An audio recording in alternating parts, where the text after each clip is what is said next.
Hello, welcome to Psychology School. Today I am going to start the next topic of Chapter 2, Self and Personality. So our next topic is personality, but before starting this topic, I would like to tell you the answers of the practice questions which were asked in the previous lecture. So here are the answers. The first answer is personal self, which leads to an orientation in which one feels primarily concerned with oneself. The second answer is relational or familiar self, which is also known as social self. The third answer is self-esteem, which is value judgment of a person about himself or herself. And the fourth answer is self-regulation, which refers to our ability to organize and monitor our own behavior. Now the last answer is Western culture is individualistic. Now we will discuss about the next topic, personality, of chapter 2, self and personality. Now moving on to the misconceptions of personality. Firstly, we will clear misconceptions before knowing the concept of personality. So you may have observed that in our everyday life, people usually use this term personality. And for a common man, personality generally refers to the physical or external appearance of an individual. So let's take an example. People generally use labels such as fine, good, or poor personality on the basis of their physical makeup, their manner of walking, talking, dressing, and many other similar characteristics. But we can't take personality as a word for physical appearance or behavior. We can't ignore the inner aspect of one's personality. So the literal meaning of personality is derived from the Latin word persona, which means the mask used by the actors in the Roman theatre for changing their appearance or facial makeup. So the actors were expected to perform according to the roles they were assigned, and this mask depicted their roles and their identity. But it doesn't mean that characters or roles they were performing were similar to their original identity.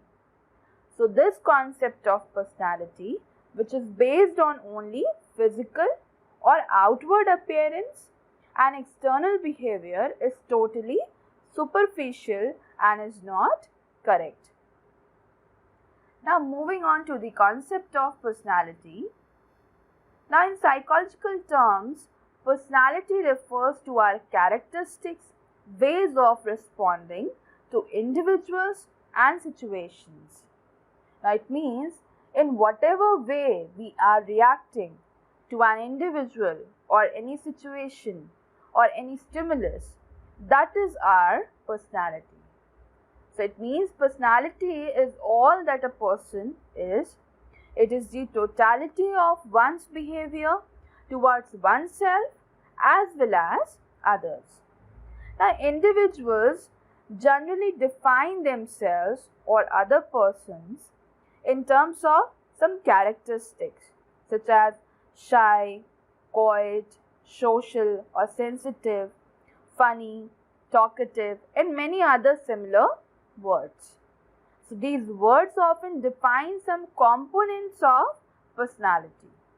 So overall, personality refers to unique and stable qualities that characterize an individual's behavior across different situations over a period of time. So personality, it's a blend of characteristics that make a person unique.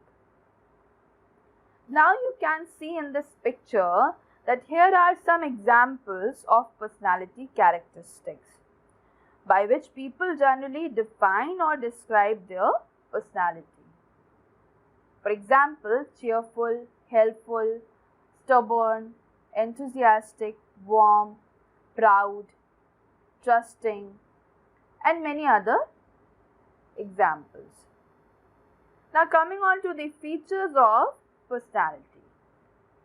A personality has both physical as well as psychological components. It is something unique and specific.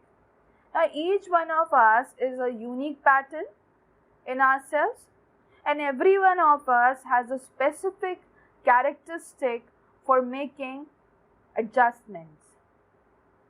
The main features of personality do not easily change with time. Personality traits remain stable or consistent in different situations. Now let's take an example. If a person is loyal and honest in most of the situations, so he or she will remain loyal and honest in different situations. Now the other feature is that personality is not static, or it is dynamic in the sense that some of its features may change due to external situations or internal situations. The process of making adjustment to environment is continuous, and one has to make struggle with the environmental as well as the inner forces throughout one's life. Now let's take an example. Sometimes people are forced to speak lies or to do wrong things because of their present situation, although their personality is not like that. So these were the important characteristics or features of personality. Now if you are able to describe someone's personality, we can predict or assume how the person will behave in a variety of situations. By understanding personality, we can deal with people in more realistic and acceptable ways. Now there are some other terms which are used as synonyms of personality, but they are actually different from the word personality. So the first word is temperament. Now temperament refers to the personality tendencies that we show at birth, and they are therefore biologically determined. Let's take an example. The child's temperament can be categorized into one of three temperaments. It may be easy, difficult, or slow to warm up. You can see the difference between child's temperament or the way of reacting. Some are very cheerful, some are happy, whereas some are always fearful or nervous. Now you can see in this picture there are some different kinds of temperament of children. Now moving on to the another term, that is trait. Now traits are stable and persistent way of behaving.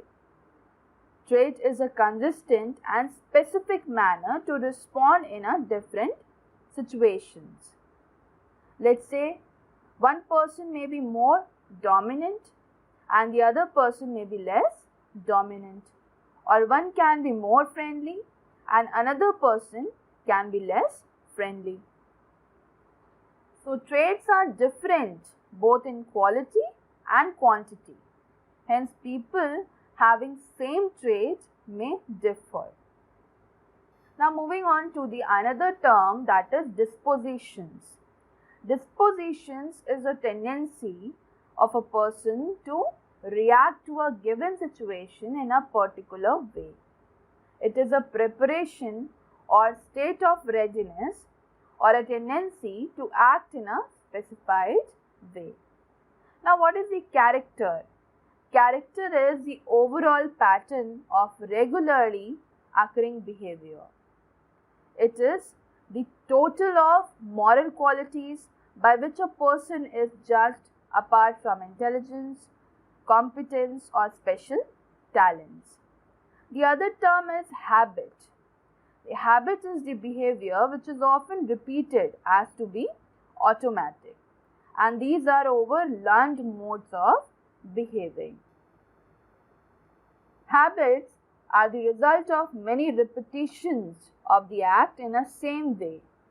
Let's take an example that Rahul do not mind the daily journey because it is now in his habit. And the last term is value. Values are the goals and ideas that are considered important and worthwhile to achieve. Values are stable and enduring beliefs. They are consistent beliefs about an ideal mode of behavior. So with this, we have finished the topic personality. Now here are some practice questions related to the topic. You can practice these questions and give your answers in the comment box. The answers of these questions will be discussed in the next video class of the second chapter, Self and Personality.